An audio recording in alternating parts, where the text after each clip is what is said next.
Woohoo, boo-boo, Houston just made another top 5 list. Okay, maybe we should say boo-hoo instead. That's because Houston joins the list of U.S. cities most likely to have big-time identity thieves stealing billions of dollars, that's billions with a B, by filing fraudulent tax returns. Man, it seems you just cannot trust anyone these days. Well, this dubious distinction comes from a special investigation by the Inspector General for the Internal Revenue Service that found the IRS paid out $5.2 billion in possible fraudulent refunds in 2010, with nearly $1 billion going to addresses in Houston and 4 other cities. Now, for those keeping score at home, that list includes Tampa with $468.3 million. Number 2, Miami with $280.5 million. Number 3, Atlanta, $77.1 million. Number 4, Detroit City with $74.3 million. And coming in at number 5, Houston with $72 million. Now, the IG for the IRS says these 5 cities collectively accounted for more than 239,000 questionable tax returns. 2 of the top 5 cities are in Florida, Tampa, and Miami. And the Sunshine State is the home port of Senator Bill Nelson, who asked for the audit like maybe he had an inkling of what was going on. This is encouraging, though, because Nelson is a Democrat whose party daily demonizes the so-called one-percenters and demands new taxes on the people already paying more than twice the effective tax rate of those in the middle class. That's 29% versus 11%. Do not blame the messenger if this makes your hair catch fire. Blame the Congressional Budget Office for its latest report on the subject that came out earlier this summer.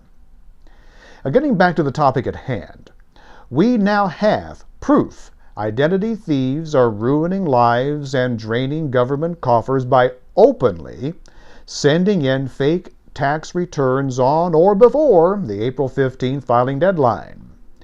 Nearly 5,000 potentially fraudulent returns filed in 2010 came from just 5 addresses in the country. And only one of those addresses was in a city on the top 5 list.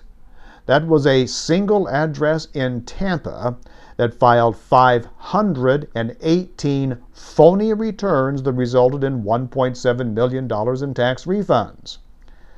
The number 1 address in the country was in Lansing, Michigan, where an ID thief sent in 2,137 bogus returns and came away with $3.3 million. Someone at a Chicago address sent in 765 returns and got back $903,000. And a scammer in Orlando, Florida mailed in 703 returns that returned $1.08 million. But until the Inspector General started poking around, no one at the IRS noticed that some thieving pinhead in Belle Glade, Florida, population 17,667, submitted 741 fake returns and walked off with a cool million Uncle Sam dollars. Well, this month, Nelson reached across the aisle to join Republican Senator Tom Coburn of Oklahoma in introducing a bill to plug the holes in the tax system that allow ID thieves to operate by making it harder for them to use stolen Social Security numbers on tax returns. The bill also expands a program that provides a personal ID number to prevent victims of identity theft so they do not become repeat victims. Other recent bipartisan efforts include a bill to help prosecute ID thieves and make them pay for their deeds instead of the American taxpayer.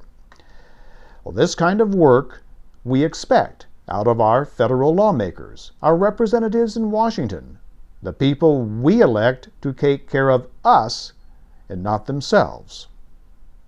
Gene Green, a Democrat representing the Texas 29th, once said people would be surprised how much money flows into Washington every day. And thanks to the IRS investigation, we have a small example of how much flows out of Washington every day.